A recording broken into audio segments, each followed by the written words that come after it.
সাকিব তামিমদের দেখানো পথেই হাঁটলেন মিরাজ তাসকিন লিটনরা।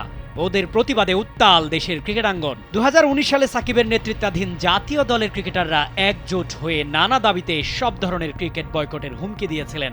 এবার চলতি বিপিএল বয়কট করে বাংলাদেশ ক্রিকেটের ইতিহাসে দ্বিতীয়বার নজির গড়লেন বর্তমান প্রজন্মের ক্রিকেটাররা। অথচ দরজায় কড়া নাড়ছে টি-20 বিশ্বকাপ মহারণ। এমন সময়ে ক্রিকেটাররা মাঠ নয়, ধর্মঘটের ডাকে সংবাদ সম্মেলনে হাজির হওয়াটা কি দেশের ক্রিকেটের জন্য এক ভিন্ন রকম অশনি সংকেত নয়? দৃশ্যগুলো দেখে অনেকেরই মনে পড়ে যাওয়ার কথা 2009 সালের সেই ভারতীয় ক্রিকেটের ঘটনা। টি-20 বিশ্বকাপের ঠিক আগে ধোনি বনাম সেবাগ গুজবে মিডিয়া উত্তাল। গুঞ্জন ছিল ধোনি এবং সেবাগের মধ্যে ব্যক্তিগত ঝামেলার কারণেই ধোনি সেবাগকে প্লেইং 11-এ রাখেন না। সেই বিতর্ক বন্ধ করতেই ধোনি তার পুরো টিম নিয়ে সংবাদ সম্মেলন করেছিলেন। বার্তা ছিল পরিষ্কার, ইউনিটি ইজ পাওয়ার। বৃহস্পতিবার বাংলাদেশ দলের ক্রিকেটারদের সম্মেলনেও সেই ঐক্যের ছবিটাই চোখে পড়েছে। ওরা ক্রিকেট খেলে দেশের জন্য, লাল সবুজকে বিশ্বের বুকে উজ্জ্বল করতে।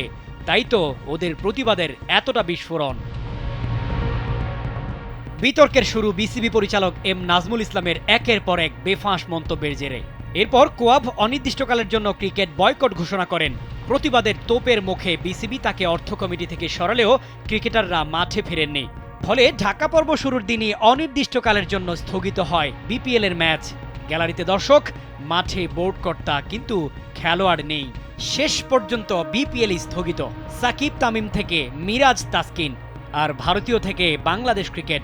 সময় বদলালেও প্রতিবাদের ভাষা বদলায়নি। ক্রিকেটার ও বিসিবি মধ্যকার সকল সংকট কাটিয়ে কবে কখন বিপিএল আবারও মাঠে গড়ায়, সেটিই এখন দেখার অপেক্ষায় দেশের ক্রিকেট ভক্তরা। শামীম খান, কালবেলা।